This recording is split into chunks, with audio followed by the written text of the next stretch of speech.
Good evening everyone. Biswajit math study চ্যানেলে তোমাদের আবারও স্বাগত জানাই। আশা করি তোমরা প্রত্যেকেই খুব ভালো আছো। গত ভিডিওতে আমরা ডিফারেনশিয়াল ইকুয়েশন অর্থাৎ অবকল সমীকরণ চ্যাপ্টারটি কমপ্লিট করেছিলাম। আজকে তোমাদের অনেক রিকোয়েস্টে আজকে কয়েকটি বিশেষ আকারের অপেক্ষকের সমাকল বলে যে চ্যাপ্টারটি তোমাদের রয়েছে সেটি আজকে শুরু করব। তো তোমরা অবশ্যই ভিডিওটি শেষ অবধি দেখবে এবং এই চ্যানেলে নতুন হলে চ্যানেলটি সাবস্ক্রাইব করবে, ঠিক আছে? আর তাছাড়া অঙ্কের পিডিএফগুলো পাওয়ার জন্য তোমরা হোয়াটসঅ্যাপ গ্রুপে জয়েন হতে পারো। আমি ডেসক্রিপশন বক্সে লিঙ্ক দিয়ে দেবো, সেই লিঙ্ক ক্লিক করে তোমরা প্রত্যেকে হোয়াটসঅ্যাপ গ্রুপে জয়েন হয়ে যাও, ঠিক আছে? তো চলো আজকের ক্লাস শুরু করি। তো দেখো, কয়েকটা বিশেষ আকারের অপেক্ষকের সমাকল, integrals of some special form of function. এই যে চ্যাপ্টারটি তোমাদের দিয়েছে এটি অনির্দিষ্ট সমাকল অর্থাৎ ইনডেফিনাইট ইন্টিগ্রেশন লাস্ট চ্যাপ্টার। এখানে আমরা বিশেষ কিছু আকারের ফাংশন দেখব যেগুলোর ইন্টিগ্রেশনগুলো কীভাবে করতে হয় সেই সম্পর্কে এখানে আমরা জানবো। দেখো, ইন্টিগ্রেশন শুরু করার সময়ে আমরা বেশ কয়েকটা স্ট্যান্ডার্ড ফর্মুলা দেখেছিলাম, যে এই ফর্মুলাগুলো ইউজ করে আমরা সরাসরি ইন্টিগ্রেশন করতে পারবো। কিন্তু সবসময় তো ফর্মুলা ইউজ করে ইন্টিগ্রেশন করা যায় না, এই জন্য আমরা বাই পার্টস অ্যাপ্লাই করছিলাম, আমরা মেথড অফ সাবস্টিটিউশন অ্যাপ্লাই করছিলাম, ঠিক আছে? তো সেই রকমই কিছু কিছু এরকম ফাংশন আমাকে দিতে পারে যেগুলো কিন্তু আমি বাই পার্টস বা মেথড অফ সাবস্টিটিউশন সরাসরি অ্যাপ্লাই করতে পারবো না। তাহলে সেই অপেক্ষকগুলো বা সেই ফাংশনগুলো আমরা কীভাবে ইন্টিগ্রেশন করবো, তাই এই চ্যাপ্টারে আমরা কিছুগুলো নিয়ম সম্পর্কে জানবো বা রুল সম্পর্কে জানবো, যে এই নিয়ম ফলো করলে ইন্টিগ্রেশনগুলো আমরা খুব সহজেই করতে পারবো, সেই সম্পর্কে আমরা জানবো, ঠিক আছে? তো এই চ্যাপ্টারটি শুরু করার প্রথমেই তোমাদের আমি একটা কথা বলতে চাই, এই চ্যাপ্টারের আজকে আমরা ফুল কনসেপ্ট এবং তার সাথে তোমাদের সংক্ষিপ্ত প্রশ্নাবলীর আমি বেশ কয়েকটা অঙ্ককে এক্সাম্পল হিসেবে আমি এখানে তোমাদের করে দেখাবো, যাতে তোমাদের বুঝতে আরও অনেকটাই ইজি মনে হয়। অর্থাৎ এক কথায় এই চ্যাপ্টারে কনসেপ্ট প্লাস এক্সারসাইজ আলোচনা করা হবে। অবশ্যই তোমরা ভিডিওটি শেষ অবধি কিন্তু দেখবে এবং না স্কিপ করে দেখবে, কারণ স্কিপ করে দেখলে কিছু বুঝতে পারবে না। এই যে চ্যাপ্টারটি তোমাদের দিয়েছে, এই চ্যাপ্টারটি পুরোটাই কিন্তু হচ্ছে ধারণা ভিত্তিক চ্যাপ্টার বা কনসেপচুয়াল চ্যাপ্টার। যদি ভালো করে কনসেপ্টটা তোমার ক্লিয়ার থাকে, বুঝতে পারো, তাহলে অঙ্কগুলো করতে পারবে। নাহলে এক কথায় তুমি এখান থেকে কিন্তু অঙ্ক করতে পারবে না। যদি কনসেপ্ট না বোঝো তাহলে এখান থেকে তুমি নাম্বারের আশা করো না, ওকে? তাহলে চলো ধীরে ধীরে আমরা বিভিন্ন নিয়মগুলা এক্সাম্পলের মাধ্যমে করে করে ব্যাপারটা বোঝার চেষ্টা করি, ঠিক আছে? দেখো, এতদিনে আমরা ইন্টিগ্রেশন ধরো sine to the power integration sine x dx, এটা সমান আমরা স্ট্যান্ডার্ড ফর্মুলা জানি, minus of cos x dx plus c, তাই তো? Minus of cos x plus c, okay? আচ্ছা, ইন্টিগ্রেশন অফ যদি সাইন স্কোয়ার এক্স ডিএক্স দিয়ে দেয়, তাহলে এটা আমরা ফর্মুলা ইউজ করে আমরা স্ট্যান্ডার্ড আকারে সাজাচ্ছিলাম, তারপরে আমরা ইন্টিগ্রেশনগুলো করতে পারতাম, তাই তো?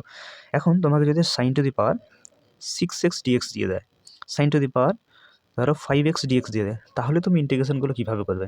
তখন এই ইন্টিগ্রেশনগুলো কিন্তু করাটা অতটা সোজা হবে না। তখন আমরা ব্যবহার করব এই যে এখানে এই চ্যাপ্টারটিতে বেশ কয়েকটা আমাকে ফর্মুলা বা সূত্র বলে দেবে, সেই সূত্রগুলো আমরা অ্যাপ্লাই করে কিন্তু খুব সহজে এই সব টাইপের ইন্টিগ্রেশনগুলো, মানে যেগুলো পাওয়ার অনেকটাই বেশি থাকবে, সেই ইন্টিগ্রেশনগুলো আমরা কিন্তু করতে পারবো, ওকে? তো দেখো, আমরা ডাইরেক্ট ফর্মুলাগুলো একটু আলোচনা করছি, আর তারপর ফর্মুলা করার সাথে সাথে আমরা এক্সাম্পলের মাধ্যমে ব্যাপারগুলোকে বুঝে নেব, ওকে? তাহলে দেখো, এখানে আমি ধরো 1 নম্বর দিলাম যে যদি n সমান ধনাত্মক অযুগ্ম পূর্ণ সংখ্যা হয়, তাহলে বা তখন তখন তখন integration sine to the power nx dx নির্ণয় করতে হলে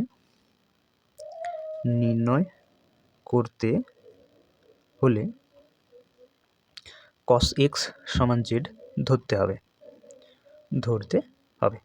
ওকে? আচ্ছা, number 2, integration cos to the power nx dx নির্ণয় করতে হলে sin x সমান z ধরতে হবে, ওকে? তাহলে এখানে কি বললাম দেখো, 1 নম্বর নিয়ম এখানে কি বলছে, এনটা, এই যে এন লিখেছি, এই এনটা কি সংখ্যা না ধনাত্মক অযুগ্ম পূর্ণ সংখ্যা, মানে একটা পজিটিভ নাম্বার, অবশ্যই অযুগ্ম মানে বিজোড় একটা পূর্ণ সংখ্যা যদি হয়, এবং integration sine to the power n x dx তোমাকে যদি নির্ণয় করতে হয়, যদি এটা ইন্টিগ্রেশন করতে হয় sine to the power n x এ যদি ইন্টিগ্রেশন করতে হয়, তাহলে তোমাকে cos x সমান z ধরতেই হবে, ঠিক আছে? নাহলে ইন্টিগ্রেশনটা তুমি করতে পারবে না, সেটাই তোমাকে এখানে বলছে। আবার যদি cos to the power nx dx থাকে, মানে cos-এর মাথায় যদি বিজোড় সংখ্যা থাকে, ঠিক আছে, ধনাত্মক একটা বিজোড় সংখ্যা থাকে, সেটার মান তুমি যদি ইন্টিগ্রেশন সেটা করতে চাইবে, তাহলে তোমাকে কিন্তু sin x সমান z ধরতেই হবে। তাহলে sin two the power nx dx থাকলে cos x কে z ধরতে হবে, আবার cos to the power nx dx থাকলে sin x কে z ধরতে হবে। ঠিক আছে, এটা ধরলে পরে তুমি ইন্টিগ্রেশনগুলো করতে পারবে, এটা তোমাকে বলতে চাইছে। ঠিক আছে, তো সবার প্রথমে আমরা একটা এক্সাম্পল দেখব। এই এক্সাম্পলের মাধ্যমে ব্যাপারটা বুঝবো যে কীভাবে আমরা এরকম কিন্তু বিজোড় সংখ্যা যদি পাওয়ারে থাকে, তাহলে আমরা এই cos x sin x ধরে আমরা কিন্তু ইন্টিগ্রেশনগুলো খুব ইজিলি করতে পারবো। একটা এক্সাম্পল চলো দেখি। দেখো এক্সাম্পল, ধরো integration cos to the power 5x dx। ওকে, এখন এখানে তুমি দেখতে পাচ্ছ যে cos-এর মাথায় আমার কিন্তু অযুগ্ম ধনাত্মক একটা পূর্ণ সংখ্যা রয়েছে। ঠিক আছে, তাহলে এটা ইন্টিগ্রেশন আমরা কীভাবে করব, তাই না? তাহলে আমরা এখানে দেখো সূত্রে আমরা লিখে নিই যে cos-এর মাথায় যদি n x dx থাকে এবং n যদি ধনাত্মক অযুগ্ম পূর্ণ সংখ্যা হয়, তাহলে আমাদেরকে sin x কে z ধরতে হবে, তাই না? তাহলে চলো আমি এখানে লেট এই sin x সমান z ধরে নিচ্ছি। ঠিক আছে, বুথ সাইড ডেরিভেটিভ করে নাও। sin x এর ডেরিভেটিভ হচ্ছে cos x, x এর জন্য dx, ডান দিকে তুমি dz পাচ্ছ। ওকে, এরপরে এটাকে আমরা ভেঙে দেখো এটাকে cos to the power 4x into cos x dx লিখতে পারি, তাই তো? এখন এই cos to the power 4x কে আবার লিখতে পারি cos স্কোয়ার x তার হোল স্কোয়ার, তাই না? এখানে থাকলো cos x dx। ওকে, আচ্ছা, এখন এই cos স্কোয়ার x কে আবার লিখতে পারি 1 মাইনাস সাইন স্কোয়ার x, যেহেতু sine square x plus cos square x equals to 1 হয়। ঠিক আছে, তার হোল স্কোয়ার দিলাম, cos x dx এখানে রাখলাম। ঠিক আছে, ইন্টিগ্রেশন 1 মাইনাস, এরপরে তুমি দেখো সাইন x কে জেড ধরেছো, তাই না? তাহলে সাইন স্কোয়ার x সমান কী হবে, জেড স্কোয়ার হয়ে যাবে, তার বাইরে হোল স্কোয়ার ছিল, এটা দিয়ে দেবো। cos x dx সমান আমরা জানি dz। ওকে, তাহলে দেখো মানগুলো আমরা পুট করে নিলাম। এরপরে এটাকে a মাইনাস বি তার হোল স্কোয়ার সূত্রে ভেঙে নাও, তাহলে a square minus 2ab plus b square, বাইরে থাকলো dz। এটাকে সেপারেট করে তুমি ইন্টিগ্রেশনটা করে নাও, তাই integration dz minus 2 into integration z square dz plus integration z to the power 4 dz। ওকে, ইন্টিগ্রেশনগুলো করলে পাবে এটা ইন্টিগ্রেশন জেড মাইনাস 2 ইন্টু এটা হয়ে যাবে জেড কিউ বাই 3, এটা হয়ে যাবে জেড টু দি পাওয়ার 5/5। এখানে একটা প্লাস সি রাখবো, যেখানে সি হলো আইসি, অর্থাৎ ইন্টিগ্রেটিং কনস্ট্যান্ট। ওকে, এরপরে জেডের ভ্যালুগুলো তুমি যদি পুট করে নাও, তাহলে কি পাবে? দেখো জেড আমরা সাইন এক্সকে ধরেছি, তাই তো? তাহলে এখানে সাইন এক্স মাইনাস 2/3, এখানে হয়ে যাবে সাইন কিউ এক্স, এটা 1/5 থাকলো, এখানে হবে sine to the power 5x plus c. ঠিক আছে, তো দেখো এখানে অ্যান্সার চলে এসছে। ঠিক আছে, তাহলে দেখো এখানে cos-এর মাথায় যখন বিজোড় সংখ্যা ছিল, সেটাকে আমরা sin x সমান z ধরে কত সহজে আমরা ইন্টিগ্রেশনগুলো করতে পারলাম। ঠিক আছে, এখন এটা তোমাদেরকে মনে রাখতে হবে যে যদি n ধনাত্মক অযুগ্ম পূর্ণ সংখ্যা হয় এবং sin two the power nx dx এর ইন্টিগ্রেশন করতে হলে তোমাকে মনে রেখে cos x সমান z ধরতে হবে। ঠিক আছে, cos to the power nx dx এর যদি ইন্টিগ্রেশন করতে হয়, তাহলে তোমাকে sin x কে z ধরতে হবে। যদি ধরো তাহলে ইন্টিগ্রেশনগুলো খুব সহজ হবে, আদারওয়াইজ তুমি ইন্টিগ্রেশনগুলো করতেই পারবে না। ঠিক আছে, এগুলো তোমাকে মনে রাখতে হবে। এবার পরবর্তী ক্ষেত্রে আমরা দেখব n যদি ধনাত্মক যুগ্ম সংখ্যা হয়, তখন তোমাকে কি ধরতে হবে। ঠিক আছে, তাহলে আশা করি এখন যদি বিজোড় সংখ্যা দেয় পাওয়ারে, তোমরা তাহলে ইন্টিগ্রেশনগুলো করতে পারবে। ঠিক আছে, এরপর আমরা জানব যে n সমান যদি ধনাত্মক যুগ্ম পূর্ণ সংখ্যা হয়, তাহলে integration of sine to the power nx dx অথবা integration cos to the power nx dx নির্ণয় করতে হলে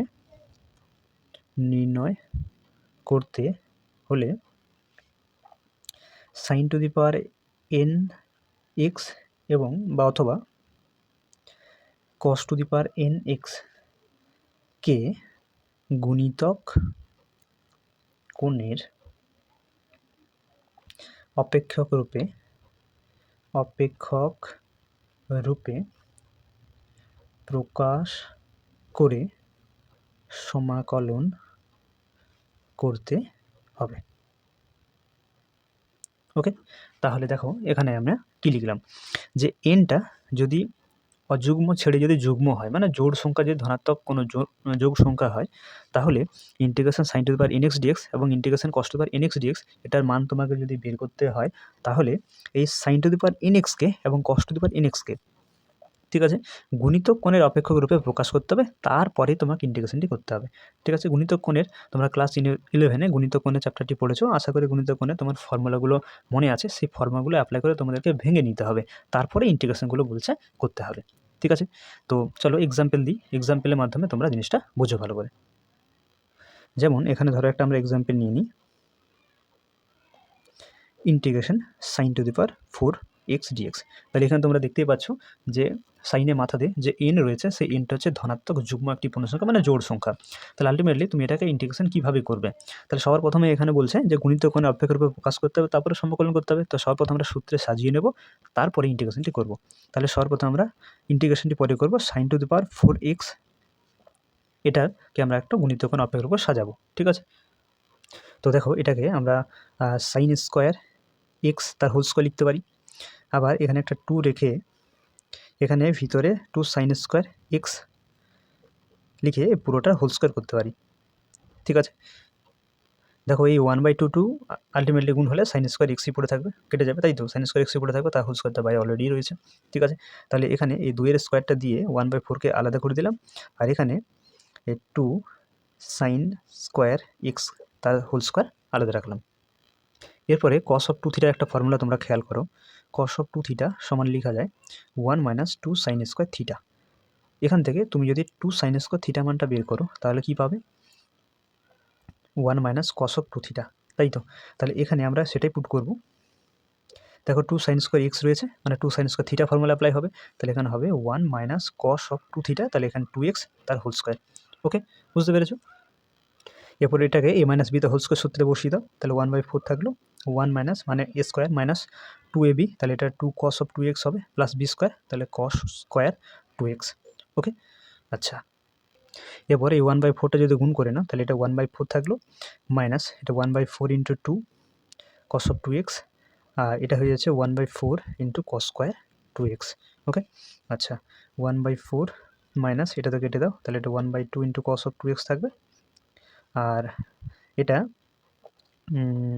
যদি 1/8 করি তাহলে এখানে আমরা একটা 2 cos স্কোয়ার 2x পাবো, তাই তো? আলটিমেটলি কেটে দিলে 1/4 থাকবে, তাহলে এখানে 1/4 মাইনাস 1/2 cos অফ 2x 1/8। আবার একটা ফর্মুলা এখানে ইউজ করবো, সেটা হচ্ছে cos অফ 2θ। cos অফ 2θ আরেকটা ফর্মুলা রয়েছে, সেটা হচ্ছে 2 cos স্কোয়ার থিটা মাইনাস 1। ওকে, আচ্ছা। এখান থেকে তুমি যদি 2 cos স্কোয়ার থিটা মান বের করো তাহলে কি হবে? 1 প্লাস cos অফ 2θ হবে। ওকে, তাহলে এখানে 2 cos স্কোয়ার 2x রয়েছে। এখানে দেখো আমরা থিটা মানে কিন্তু এখানে 2xকে ধরছি। দেখো এই থিটা পরিবর্তে 2x রয়েছে, তাই না? তাহলে সূত্রটা কী হবে? 1 প্লাস cos অফ এই 2θ যেটা রয়েছে, তাহলে এখানে থিটা মানে 2x, তাহলে এখানে 2 রয়েছে, তাহলে এটা আলটিমেটলি 4x হবে, তাই তো? আচ্ছা, তাহলে ফাইনালি এটাকে ভেঙে নাও। 1/4 1/2 cos অফ 2x, এটাকে ভেঙে নাও, তাহলে 1/8 পাবে একটা, আর এখান থেকে 1/8 × cos অফ 4x পাবে। এই 1/8 1/4 তুমি একটু সিম্পলিফাই যদি করো তাহলে এখানে 8 লস হয়ে যাবে, 4 × 8 2 প্লাস এখানে 1 থাকবে, আর এখানে 1/2 × cos of 2x plus 1/8 × cos of 4x। ওকে, তাহলে এটা হয়ে যাচ্ছে 3/8 minus 1/2 cos of 2x plus 1/8 cos of 4x। তাহলে দেখো গুণিতক কোণ অপেক্ষক রূপে আমরা সাজিয়ে নিয়েছি। এরপর আমরা ইন্টিগ্রেশনটা খুব ইজিলি করতে পারবো। ঠিক আছে, তো চলো ইন্টিগ্রেশন সাইন দিয়ে দেব। Integration 3/8 minus 1/2 cos of 2x plus 1/8 cos of 4x, এই পুরোটা এক্সের সাপেক্ষে ইন্টিগ্রেশন করব। ওকে, তাহলে এটাকে যদি সেপারেট করে নিই তাহলে হবে 3/8 বাইরে এলো ইন্টিগ্রেশন dx, 1/2 বাইরে এলো integration cos of 2x dx, 1/8 বাইরে এলো integration cos of 4x dx। ওকে, ইন্টিগ্রেশনগুলো করে নাও। 3/8 থাকলো, dx এর ইন্টিগ্রেশন x, 1/2 থাকলো, cos x 2x ইন্টিগ্রেশন হবে sin of 2x/2 plus 1/8 cos of 4x integration হচ্ছে sin of 4x/4 plus c, where c is integrating constant. Okay, আচ্ছা। তাহলে এখানে 3/8 × x, 1/4 × sin of 2x, এটা 1/32 × sin of 4x plus c থাকবে, তাই তো? তাহলে দেখো অ্যান্সার চলে এসছে। ওকে, তাহলে এইভাবে যদি সাইন কিংবা কস এদের মাথায় যদি ধনাত্মক পূর্ণ সংখ্যা যুগ্ম পূর্ণ সংখ্যা দিয়ে দেয় এবং তাদের ইন্টিগ্রেশন করতে হলে আমরা এইভাবে সূত্রে ইউজ করে সেটা আমরা স্ট্যান্ডার্ড ফর্মুলাতে বসানো যায়, এর উপযোগ করে তুলব। অর্থাৎ গুণিতক কোণের যে ফর্মুলাগুলো সেই ফর্মুলাগুলো হেল্প নেব, তারপরে আমরা ইন্টিগ্রেশনগুলো করব। আশা করি তোমরা প্রত্যেকে বুঝতে পেরেছো। ঠিক আছে। আচ্ছা, সাইন কস তো আমরা দেখলাম। এরপরে দেখব যদি ইন্টিগ্রেশন টেনের মাথায় এন এক্স ডিএক্স কিংবা কটের মাথায় এন এক্স ডিএক্স থাকে, তাহলে আমরা কীভাবে ইন্টিগ্রেশনগুলো করতে পারবো। ঠিক আছে, তো চলো এটারও আমরা কিন্তু প্রথমে শর্তটা লিখে নিই বা নিয়মটা লিখে নিই। যদি এন পূর্ণ সংখ্যা হয় তখন number 1 integration 10⁻n x dx নির্ণয় করতে হলে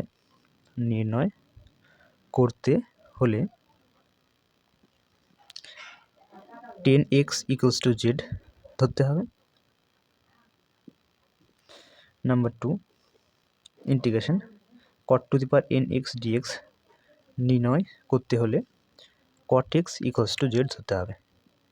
ওকে, তাহলে দেখো এখানে কি লিখলাম যে এন যদি পূর্ণ সংখ্যা হয়, সেটা জোড় হোক বিজোড় হোক সেটা কিন্তু দেখার দরকার নেই। ঠিক আছে, জোড় হোক বিজোড় হোক দেখার দরকার নেই। যদি এন পূর্ণ সংখ্যা হয়ে থাকে 5, 7, 10, 12 এরকম সামথিং যা কিছুই হয়ে থাকে, এখানে জোড় বিজোড় কিন্তু সেপারেট করছে না। এখানে জোড় বিজোড় যেই হোক কোনো অসুবিধা নেই। যদি এন পূর্ণ সংখ্যা হয় তাহলে ইন্টিগ্রেশন 10⁻n x dx যদি আমাকে তোমাদেরকে ইন্টিগ্রেশন করতে বলে বা মান বের করতে বলে, তাহলে অবশ্যই 10xকে z ধরে নেবে। ওকে, ইন্টিগ্রেশন cot⁻n x dx এর মান যদি বের করতে হয় তাহলে তুমি cot x কে z ধরে নেবে। তাহলে এটা ব্যাপারটা আরও অনেকটা ইজি হচ্ছে। তাহলে 10 যদি ইন্টিগ্রেশন 10 এর ইন্টিগ্রেশন থাকে তাহলে 10x কে z ধরে নেব। যদি cot-এর ইন্টিগ্রেশন বের করতে পারে তাহলে cot x কে z ধরে নেব। সোজা ব্যাপার। ঠিক আছে, তো চলো এটা একটা এক্সাম্পলের মাধ্যমে ব্যাপারটা বুঝি। ধরো এখানে আমি একটা এক্সাম্পল নিয়ে নিচ্ছি। Integration 10x dx। তাহলে তুমি দেখতে পাচ্ছ যে 10 এর মাথায় কিন্তু একটা পূর্ণ সংখ্যা রয়েছে। পূর্ণ সংখ্যাটা বিজোড় সংখ্যা, যদি জোড় থাকে তাও কোনো অসুবিধা নেই, তুমি 10xকেই z ধরতে হবে, যেহেতু 10 আকারে ফাংশনটা রয়েছে। তাহলে আমরা চলো এটাকে একটু প্রথমে সাজিয়ে নিই, আর তারপরে আমরা 10x = z ধরে নেব। আমরা এই 10কে আমরা লিখব 10² x × 10x dx। ওকে, আর এটা সমান দিয়ে দাও। এরপর দেখো আমরা একটা ফর্মুলা জানি, sec² x - 10² x = 1 হয়। তাহলে এখান থেকে আমরা 10² x সমান পাবো sec² x - 1, তাই তো। তাহলে এখান থেকে আমি 10² x এর পরিবর্তে আমরা পুট করব sec² x - 1, বাইরে 10x dx থাকলো। ওকে, এখন যদি এই 10xকে গুণ করে নাও তাহলে কী পাবে, sec² x 10x - 10x, এখানে বাইরে থাকলো dx। ওকে, এখন এটাকে যদি তুমি দুটো পার্টে ডিভাইড করে নাও তাহলে কি পাবে, একটা পার্ট হবে sec² x 10x dx, একটা পার্ট হবে ইন্টিগ্রেশন 10x dx। ওকে, আচ্ছা, এরপরে তুমি দেখো এখানে ধরে নাও ইন্টিগ্রেশন 10x = z ধরে নাও। ঠিক আছে, যেহেতু ইন্টিগ্রেশন আমার 10 আকারে দেওয়া আছে তাহলে আমরা 10xকে z ধরবো, তাই তো আমরা নিয়মে তাই তো পড়ছি 10⁻n x dx থাকলে আমার 10xকে z ধরতে হবে। তাহলে চলো আমরা 10xকে z ধরে নিচ্ছি। বুঝতে ডেরিভেটিভ করে নাও, 10x এর ডেরিভেটিভ হয় sec² x, আর এখানে x এর জন্য তুমি dx পাবে, এদিকে dz থাকছে। ওকে, তাহলে এখানে দেখো ইন্টিগ্রেশন এই 10xকে তুমি ধরেছো z, তাই না, তাহলে এখানে z লিখে নিচ্ছি, আর sec² x dx এটা সমান dz লিখতে পারো, তাই তো। এটা ইন্টিগ্রেশন 10x এ থাক। তাহলে দেখো এর প্রথম ইন্টিগ্রেশনগুলো খুব সহজেই করতে পারবে। এখানে z এর ইন্টিগ্রেশন হবে z² মাইনাস ইন্টিগ্রেশন 10x, এটা হবে log of sec x plus c, যেখানে c হলো IC, তাই তো। z এর মানটা পুট করে নাও, z তুমি ধরেছো 10xকে, তাহলে এটা হয়ে যাচ্ছে 10² x/2 minus log of sec x plus c।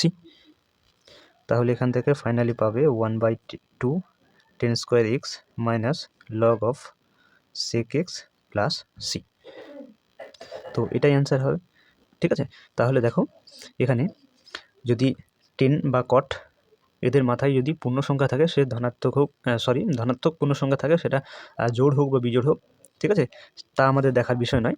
আমরা 10 এর ইন্টিগ্রেশন দিলে 10xকে z ধরে নেব, cot-এর ইন্টিগ্রেশন দিলে আমরা cot x কে z ধরে নেব। তার আগে একটু আমরা সিম্পলিফাই করে নেব, অর্থাৎ এটাকে আমরা একটু ভেঙে নিয়ে আমরা ফর্মুলা অ্যাপ্লাই করে আমরা কিন্তু 10x কিংবা cot x কে z ধরে আমরা খুব সহজে ইন্টিগ্রেশনগুলো করতে পারি।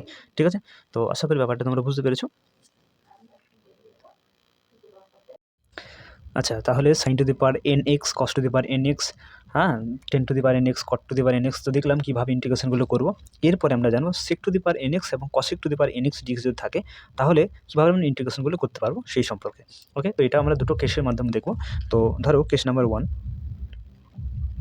কেস নাম্বার 1-এ যদি n ধনাত্মক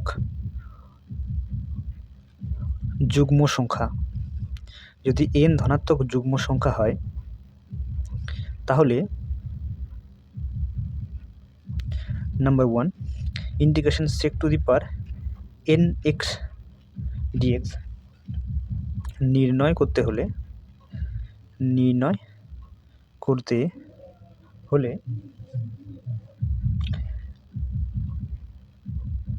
tan x কে z ধরতে হবে।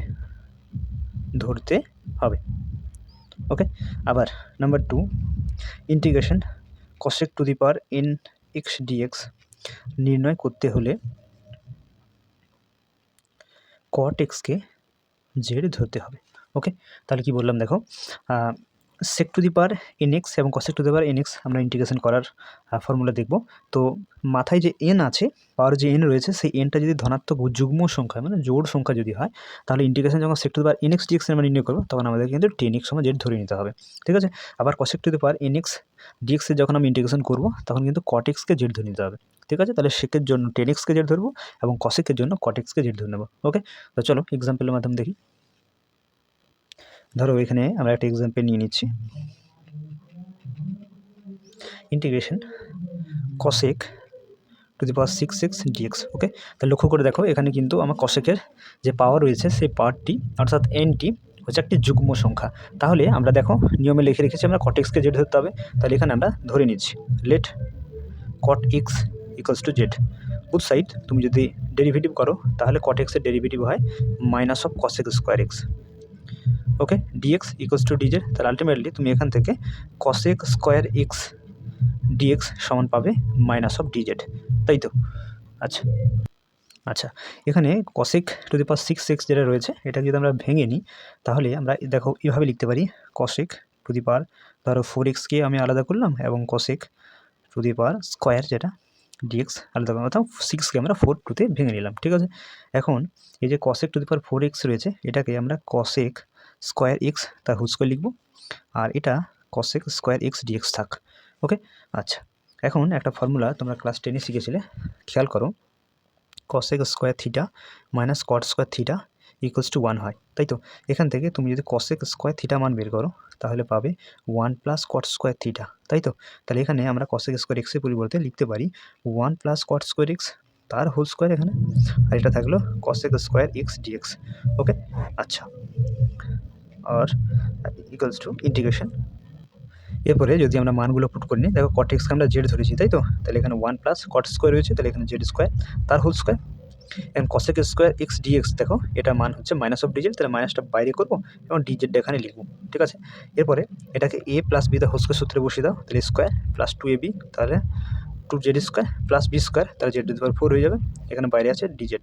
এখন তিনটা পার্টে যদি এটাকে আমরা ডিভাইড করে নিই তাহলে আমরা পাবো ইন্টিগ্রেশন ডিজেড একটা পার্ট হবে, 2 বাইরে এলে Z integration z square DZ একটা পার্ট হবে, এবং integration z to the power 4 DZ আরেকটি পার্ট হবে।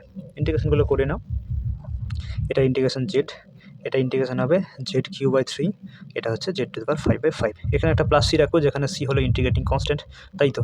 আইসি। ওকে, জেড এর মানগুলো পুট করে নাও, এখানে জেড আমরা cot x কে ধরেছি, তাই তো? তাহলে এখানে cot x থাকলো, এখানে 2/3, এটা হয়ে যাবে cot কিউব x, এটা 1/5 থাকবে, এটা হচ্ছে cot two the power 5x, এখানে প্লাস সি। ওকে, আর এখানে একটা মাইনাস ছিল, হ্যাঁ, এই মাইনাসটা আমি এখানে দিইনি, এখানে মাইনাসটা দাও, তাহলে এটা ব্র্যাকেটের মধ্যে রেখে দাও। ঠিক আছে, মাইনাস। আচ্ছা, এখান থেকে যদি আমরা cot x কমন নিই তাহলে মাইনাস cot x বাইরে আসবে, এখানে এটা 1 হয়ে যাবে, এটা 2/3 cot স্কোয়ার x হবে, আর এটা 1/5 into cot two the power 4x বাইরে প্লাস সি। ওকে, তো এটি অ্যান্সার হবে। তাহলে আশা করি তোমরা বুঝতে পারলে যে যদি cosec বা sec এদের মাথায় যে n থাকে এবং nটা যদি যুগ্ম সংখ্যা হয়, জোড় সংখ্যা হয়, তাহলে তোমরা কীভাবে কোনটাকে z ধরবে, ঠিক আছে, এবং কীভাবে ইন্টিগ্রেশন করবে, আশা করি এক্সাম্পলটার মাধ্যমে তোমরা বুঝতে পারলে। ওকে, এরপর আমরা কেস 2-তে দেখব যে সেকের পাওয়ারে বা কসেকের পাওয়ারে যদি অযুগ্ম সংখ্যা মানে বিজোড় সংখ্যা থাকে, তাহলে আমরা কীভাবে তখন ইন্টিগ্রেশনগুলো করব। তাহলে চলো কেস 2 লিখে নিই। কেস 2, যদি n সমান ধনাত্মক অযুগ্ম পূর্ণ সংখ্যা হয়, তাহলে integration sec two the power nx dx অথবা integration cosec two the power nx dx নির্ণয় করতে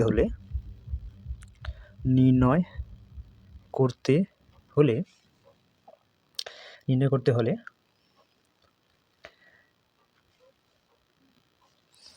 আংশিক সমাকলন করে নির্ণয় করতে হবে।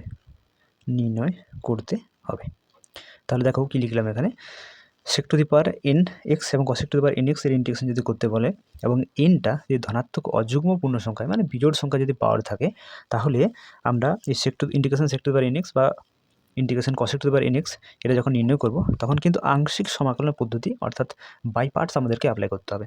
এখন এই বাই পার্টসের যে ফর্মুলা বা যে ফর্মুলার সাহায্যে আমরা অ্যাপ্লাই করব, কীভাবে অ্যাপ্লাই করব, এই সমস্ত কিছু কিন্তু আংশিক সমাকলন চ্যাপ্টারতে আমরা অলরেডি শিখেছি। কিন্তু তোমরা কেউ এখনও দেখে না থাকো, তাহলে অবশ্যই কিন্তু আগে আংশিক সমাকলন চ্যাপ্টারটি দেখো যে কীভাবে বাই পার্টসের ফর্মুলাটা অ্যাপ্লাই করতে হয়, ঠিক আছে, দিয়ে ইন্টিগ্রেশনগুলো করতে হয়। তো আলটিমেটলি এখানে যেটা দাঁড়ালো যে বাই পার্টস অ্যাপ্লাই করে তোমার কিন্তু মাথায় যদি বিজোড় সংখ্যা থাকে, তাহলে মাথায় বিজোড় সংখ্যা থাকলে বাই পার্টস অ্যাপ্লাই করেই কিন্তু ইন্টিগ্রেশনটা করতে হবে। তো চলো এটা একটা এক্সাম্পলের মাধ্যমে দেখি। ধরো এখানে আমি একটা সিম্পল এক্সাম্পল নিয়ে নিচ্ছি। ধরো sec two the power 3x dx। তাহলে এখানে তোমরা দেখতে পাচ্ছ যে সেকের পাওয়ার যেটা রয়েছে n, সেই nটা হচ্ছে একটি অযুগ্ম সংখ্যা। তাহলে আমরা কীভাবে ইন্টিগ্রেশনটা বাই পার্টসের সাহায্যে করব, তো তোমরা দেখো এটাকে আমরা ভেঙে লিখতে পারি integration sec square x into sec x dx। ওকে, তাহলে বাই পার্টস করার জন্য ইউ ভি ধরতে হয়। এখানে দেখো দুটোই কিন্তু আমার ত্রিকোণমিতিক ফাংশন রয়েছে, তাহলে কোনটাকে ইউ কোনটাকে ভি রাখবে। দেখো ইউ ভি ধরার জন্য তোমরা একটু খেয়াল করবে যে যেটাকে ইন্টিগ্রেশন করবে, আমরা ধরো ইউ ধরলাম, একটা ফাংশনকে ভি ধরতে হয়, তাই তো। এখন যে ভি ফাংশনটি হয়, সেই ভি ফাংশনটাকে আমরা ইন্টিগ্রেশন করতে হয়, ইউটাকে ডেরিভেটিভ করতে হয়, আলটিমেটলি তাই করতে হয়। তাহলে আমরা সেই ফাংশনটিকে ভি ধরবো যেটাকে আমরা ইন্টিগ্রেশন খুব সহজে করতে পারো। দেখো sec x আর এখানে হচ্ছে sec স্কোয়ার এক্স, তাহলে এই দুটোর মধ্যে কাকে ইন্টিগ্রেশন খুব ইজিলি করতে পারবো, সেটা হচ্ছে sec স্কোয়ার এক্সকে। তাহলে এটা ভি ধরে নেব এবং sec এক্সকে ইউ ধরে নেব। ওকে, তাহলে তোমরা মনে রাখবে যেটাকে ইন্টিগ্রেশন সহজে করতে পারবে সেটাকেই ভি ধরবে এবং যেটা পড়ে থাকবে বাকি সেটাকে ইউ ধরে নেবে। ওকে, তাহলে এখানে sec স্কোয়ার এক্স ইন্টিগ্রেশন আমরা সহজে করতে পারি, এটাকে ভি ধরেছি এবং sec এক্সে ইউ ধরে নিয়েছি। ওকে, বুঝতে পারলে? আচ্ছা, তাহলে এখানে বাই পার্টস অ্যাপ্লাই করো। তাহলে sec এক্সকে রাখো ইন্টু ইন্টিগ্রেশন ভি এর ইন্টিগ্রেশন হয় অর্থাৎ sec square x dx minus integration d x of u মানে হচ্ছে তোমার sec x into integration v মানে হচ্ছে sec স্কোয়ার এক্স ডিএক্স, বাইরে থাকলো ডিএক্স। ওকে, আচ্ছা, তাহলে এখানে sec এক্স থাকছে, sec স্কোয়ার এক্সের ইন্টিগ্রেশন হয় 10x, তাহলে এখানে 10x পুট করে দিলাম মাইনাস ইন্টিগ্রেশন sec এক্সের ডেরিভেটিভ হচ্ছে sec এক্স 10x, তাই তো। এক্সের সাপেক্ষে ডেরিভেটিভ যদি sec এক্সের করো তাহলে কি হয়, sec এক্স 10x হয়, আর sec স্কোয়ার এক্সের ইন্টিগ্রেশন হচ্ছে 10x, এখানে থাকলো dx। ওকে, তাহলে কি পড়ে থাকলো এখানে sec x 10x minus integration sec x আর 10 এটা হয়ে যাচ্ছে 10 স্কোয়ার এক্স ডিএক্স, তাই তো। আচ্ছা, এটাকে আই ধরে নাও, ঠিক আছে, এটাকে আই ধরে নাও, তাহলে এখানে আই থাকছে, ঠিক আছে, এটা আই, এটা আই, এটা আই। ওকে, তাহলে I equals to sec x 10x minus integration sec x, এবার 10 স্কোয়ার এক্সকে আমরা লিখতে পারি sec square x minus 1 into dx. Okay, তোমরা একটা ক্লাস 10 ফর্মুলা শিখেছিলে sec square theta minus 10 square theta equals to 1 হয়, তাহলে 10 স্কোয়ার এক্স সমান এখান থেকে আমরা কী পাবো, sec স্কোয়ার এক্স মাইনাস 1 পাবো, তাই তো। তাহলে I equals to sec x 10x, এটা গুণ করলে তুমি পাবে sec cube x minus sec x into dx. এটাকে দুটো পার্টে আমরা সেপারেট করে নেব, sec এক্স 10x, এটা sec কিউ এক্স ডিএক্স একটা পার্ট করব, আর মাইনাস মাইনাসে প্লাস একটা পার্ট করব আমরা sec এক্স ডিএক্স, তাই তো। আচ্ছা, I equals to sec x into 10x। এবার দেখো ইন্টিগ্রেশন sec কিউ এক্স, এটাকেই দেখো আমরা প্রথমে আই ধরেছিলাম, তাই এটাতে ইন্টিগ্রেশন করছি, তাহলে আবার চলে এসছে এটা, তাহলে এটাকে আমি এর পরিবর্তে আই লিখতে পারি, তাহলে এটা আই লিখে দেবো। আর ইন্টিগ্রেশন sec এক্সের ইন্টিগ্রেশন হয় log of log of sec x plus tan x, log sec x plus tan x plus c হলো ইন্টিগ্রেটিং কনস্ট্যান্ট। ওকে, এখন এই মাইনাস আইকে যদি এদিকে নিয়ে আসো তাহলে এটা 2i হয়ে যাবে, i প্লাস i 2i, তাহলে 2i equals to sec x into tan x plus log of sec x plus tan x plus c হবে, তাই তো? তাহলে এখান থেকে আমরা i সমান কী পাবো, এখানে 2টাকে 1/2 আকারে এদিকে করে দিলাম, তাহলে থাকছে sec x tan x plus log of sec x plus tan x plus c. Okay, তাহলে এটি অ্যান্সার হবে। তাহলে এইভাবেই তোমাদেরকে কিন্তু যদি পাওয়ারে sec x এবং cosec x এর পাওয়ারে যদি n থাকে এবং n যদি অযুগ্ম পূর্ণ সংখ্যা হয় তাহলে তোমাদেরকে কিন্তু আংশিক সমাকলন বা বাই পার্টস অ্যাপ্লাই করে এইভাবে কিন্তু তোমাদেরকে ইন্টিগ্রেশনের মানগুলো বের করতে হবে। ওকে, তো আশা রাখছি তোমরা বুঝতে পেরেছো। এরপর আমরা integration sine to the power m x cos to the power n x dx আকারে যদি আমাদেরকে ইন্টিগ্রেশন করতে দেয় তাহলে ইন্টিগ্রেশনগুলো আমরা কীভাবে করব, কারণ সবসময় সাইন এবং কস ইন্ডিভিজুয়ালি ইন্টিগ্রেশন করতে দেবে তার তো কোনো কথা হয় না, তাই না? তাহলে এরকম যদি একসাথে দিয়ে দেয় তাহলে আমরা কীভাবে ইন্টিগ্রেশনগুলো করব। এখন এই ফর্ম্যাটে যদি আমাদেরকে দেয় তাহলে আমরা কিন্তু বিভিন্ন কেস আকারে দেখে নেব যে কীভাবে আমাদের ইন্টিগ্রেশনগুলো করতে হবে। ঠিক আছে, তো চলো কেস নাম্বার 1 দেখে নিই। তাহলে লেখো কেস নাম্বার 1, এখানে যদি এম ও এন উভয়েই অযুগ্ম ধনাত্মক পূর্ণ সংখ্যা হয়, তাহলে কেস নাম্বার 1 কি, যদি এম এবং এন উভয়ে অযুগ্ম ধনাত্মক পূর্ণ সংখ্যা হয় তাহলে integration sine to the power m x cos to the power n x dx নির্ণয় করতে হলে sine x equals to z অথবা cos x equals to z বসাতে হবে। ওকে, তাহলে কেস নাম্বার 1 আমরা কি দেখলাম, যে যদি এম আর এন দুটোই অযুগ্ম ধনাত্মক পূর্ণ সংখ্যা হয় অর্থাৎ বিজোড় সংখ্যা হয় তাহলে যদি integration sine to the power m x এবং cos to the power n x আমাদেরকে নির্ণয় করতে বের করতে হয় তাহলে sine x equals to z অথবা cos x equals to z, মানে সাইন এক্স সমান জেড কিংবা কস এক্স সমান জেড যে কোনো একটা ধরলেই কিন্তু আমরা ইন্টিগ্রেশনগুলো খুব সহজেই করতে পারবো। ঠিক আছে, তো চলো এটাও একটা এক্সাম্পলের মাধ্যমে ব্যাপারটা আরও ক্লিয়ার করে নিই। ওকে, দেখো এক্সাম্পল একটা আমরা নিয়ে নিই এখানে, ইন্টিগ্রেশন সাইন কিউ এক্স কস কিউ এক্স ডিএক্স। ঠিক আছে, তো এখানে যে উদাহরণটা আমি নিয়েছি সেখানে তোমরা দেখতে পাচ্ছ যে এখানে যে এম রয়েছে সেই এম হচ্ছে অযুগ্ম সংখ্যা এবং এন যে রয়েছে এনটি হচ্ছে অযুগ্ম সংখ্যা। তাহলে এটা ইন্টিগ্রেশন আমরা কীভাবে করব, এখানে দেখো আমরা লিখে নিয়েছি সাইন এক্স সমান জেড আর কস এক্স সমান জেড যে কোনো একটা ধরলেই হবে। তো চলো আমরা এখানে ধরে নিই যে লেট আমরা এখানে সাইন এক্স সমান জেড ধরে নেব। ওকে, তাহলে সাইন এক্স সমান জেড ধরলাম, বুথ সাইড ডেরিভেটিভ করলে তুমি পাবে cos x dx equals to dz. Okay, এটাকে একটু আমরা সাজিয়ে নেব, এখানে সাইন কিউ এক্সটা এটা রয়েছে এটাকে সাইন কিউ এক্সই থাক, এই কস কিউ এক্সকে আমরা লিখব cos square x into cos x dx. Okay, মানে এই অযুগ্ম সংখ্যাকে আমরা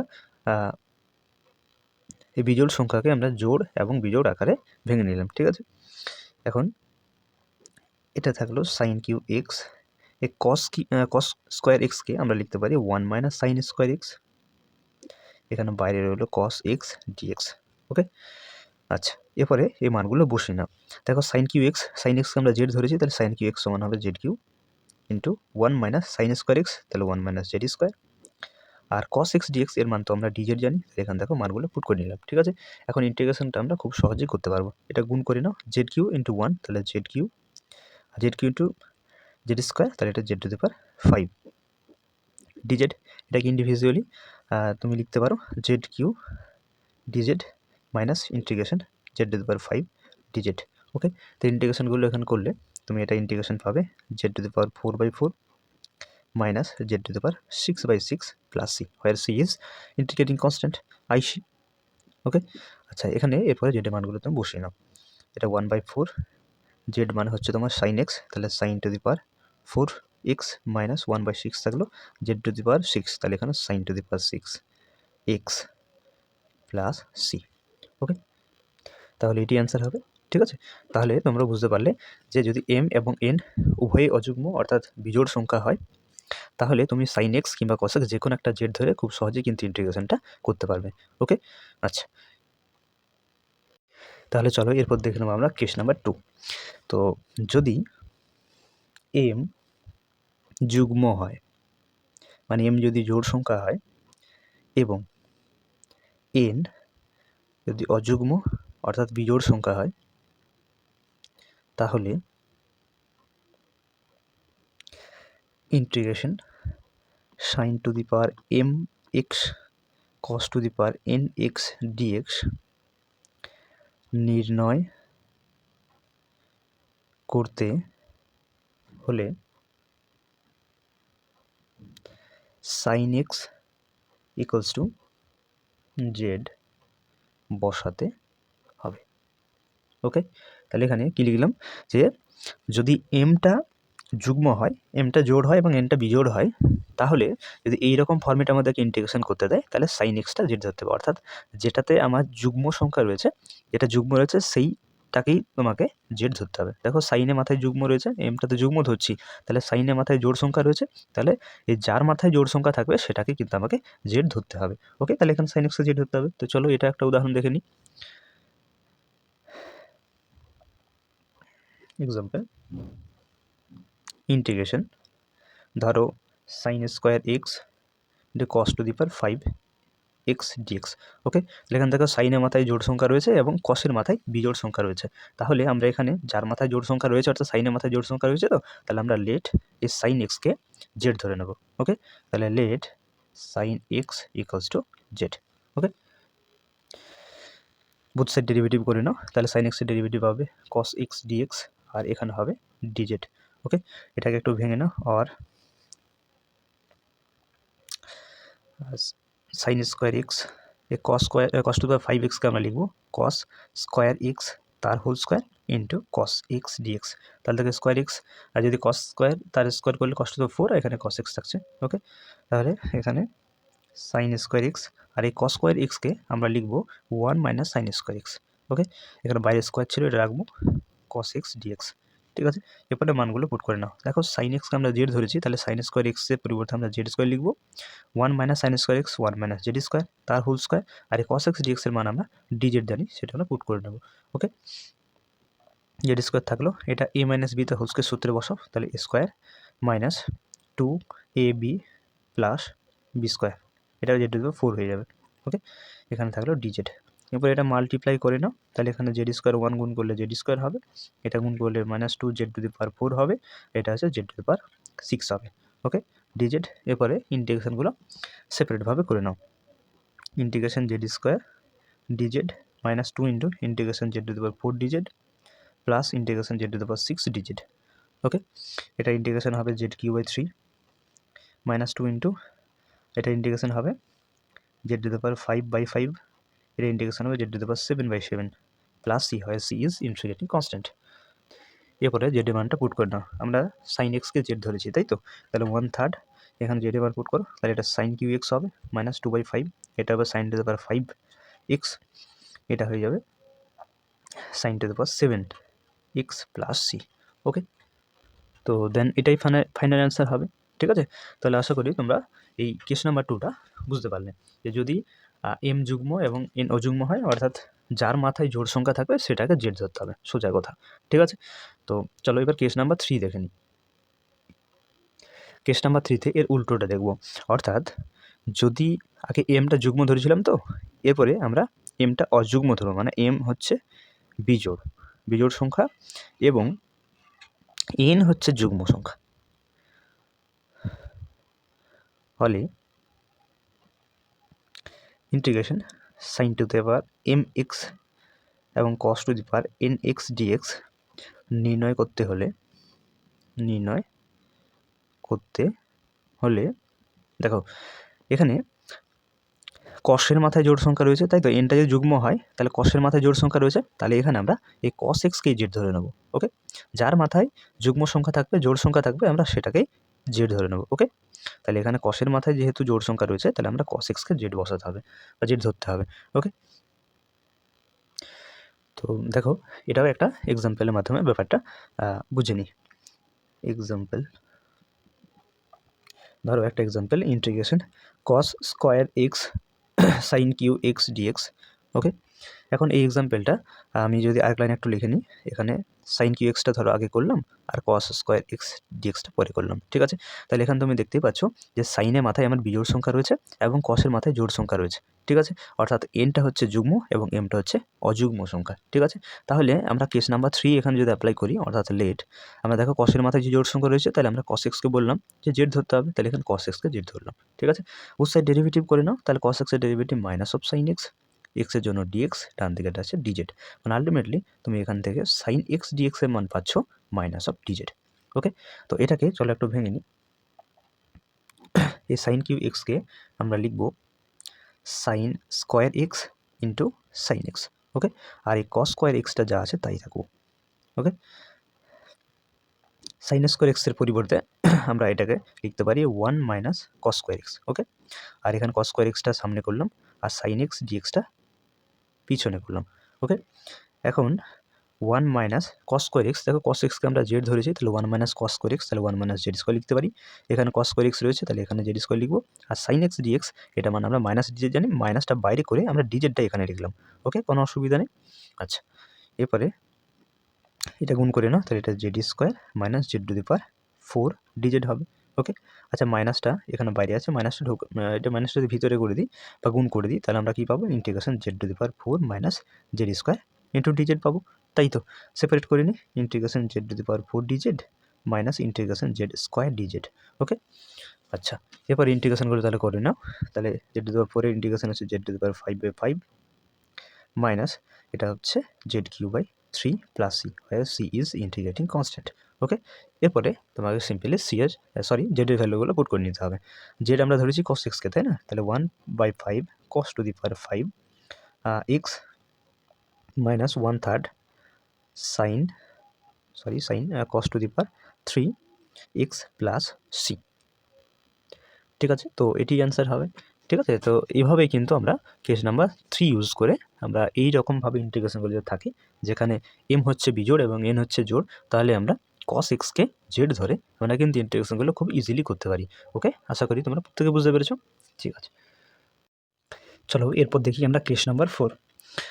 যদি এম ও এন উভয়েই যুগ্ম পূর্ণ সংখ্যা হলে integration sine to the power m into cos to the power n x dx নির্ণয় করতে হলে sine to the power m x cos to the power n x কে গুণিতক কোণের অপেক্ষক রূপে প্রকাশ করে সমাকলন করতে হবে। ওকে, তাহলে কেস নাম্বার 4 আমরা কি দেখলাম, যদি এম আর এন দুটোই জোড় সংখ্যা হয়ে থাকে, মানে যুগ্ম সংখ্যা হয়, তাহলে sine to the power m into cos to the power n x dx নির্ণয় করতে হলে sine to the power m x এবং cos to the power N এক্সকে আগে গুণিতক কোণের অপেক্ষক রূপে প্রকাশ করতে হবে, তারপরে আমাদেরকে সমাকলন অর্থাৎ ইন্টিগ্রেশনটি করতে হবে। তো চলো এটা একটা এক্সাম্পল দেখে নিই। এক্সাম্পল,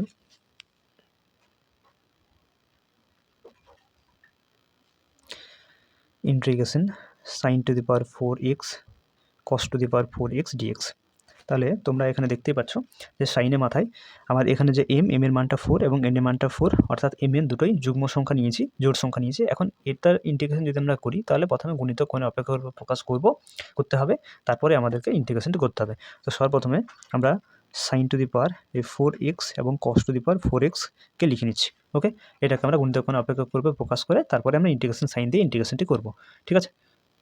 তো দেখো কীভাবে আমরা সাজাচ্ছি, এটাকে আমরা sine x into cos x to the power 4x লিখতে পারি, sine x cos x to the power 4 লিখতে পারি, ঠিক আছে। এখন এটাকে আবার দেখো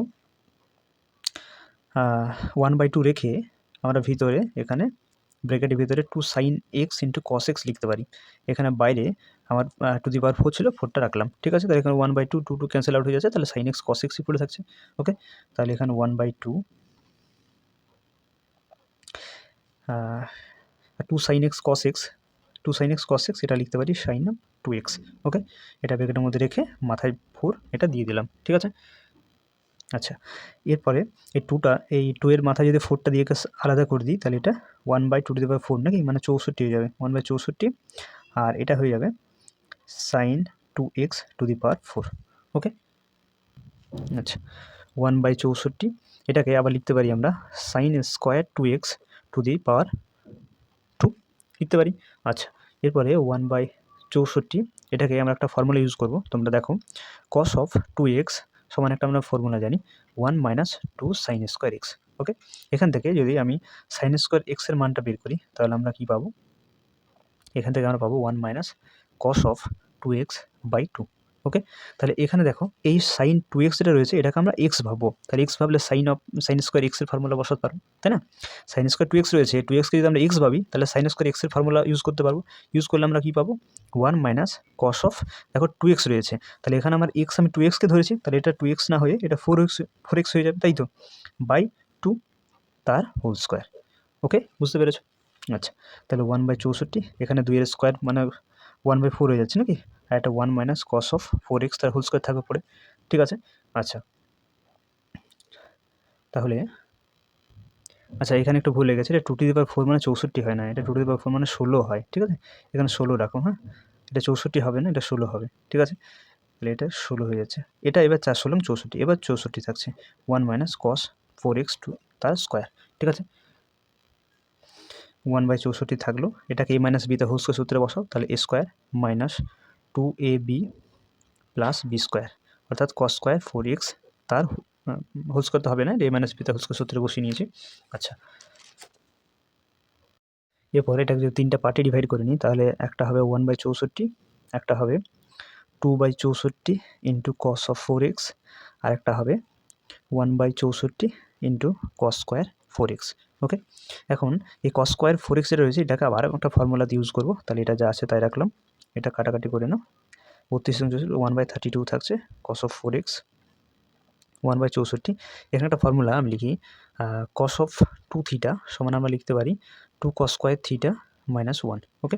এখান থেকে তুমি যদি cos স্কোয়ার থিটা মান বের করো, তাহলে হবে 1 plus cos of 2 theta by 2, তাই না? তাহলে এখানে এই যেটা 4x রয়েছে, এই 4xটাকে তুমি থিটা ভাবো। ঠিক আছে? তাহলে cos স্কোয়ার থিটা যে ফর্মুলা সেটা অ্যাপ্লাই করলে তুমি কি পাবে?